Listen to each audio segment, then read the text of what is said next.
আসসালামু আলাইকুম ওয়া রাহমাতুল্লাহি ওয়া বারাকাতুহু। আশা করছি সকলেই ভালো আছেন। আল্লাহ পাক রব্বুল আলামিন যেন সকলকে সুস্থ রাখে, সকলকে ভালো রাখে।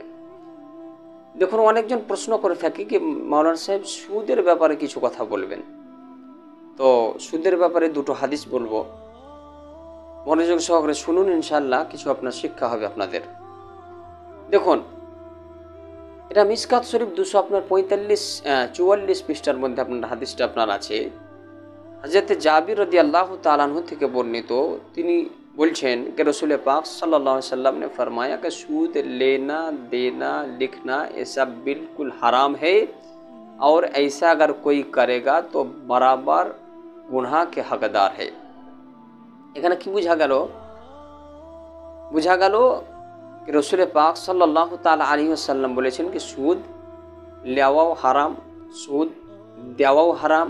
অনেকজন যে সুদ লিখবে সেটাও হারাম, যদি কেউ সুদের গাওয়াহি দেয় সেটাও আপনার হারাম।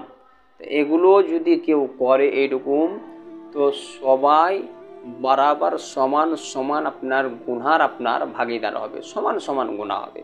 তাহলে বোঝা গেল যে সুদ নেওয়া দেওয়া লেখা গাওয়াই দেওয়া এসব কিছুই আপনার চলবে না, নাজায়েজ জিনিস, হারাম জিনিস।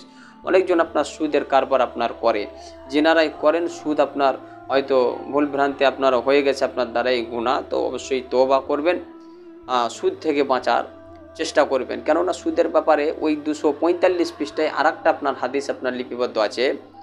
হযরত হানজালা রাদিয়াল্লাহু তাআলা আনহু থেকে বর্ণিত, তিনি বলছেন कि रसूल पाक सल्लल्लाहु ताला अलैहि वसल्लम ने फरमाया कि सूद लेना कितना बुरी बात है कि सूद लेवा 36 বার জেনা করার থেকেও খারাপ, 36 বার জেনা করার থেকেও খারাপ। তাহলে চিন্তা করেন কতটা বড় গুনাহ। 36 বার জেনা করার থেকেও সুদ নেওয়া দেওয়া এটা হারাম, এটা খারাপ।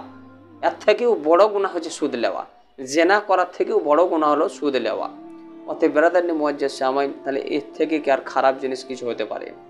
এর থেকে আর খারাপ জিনিস কিছু হতে পারে না।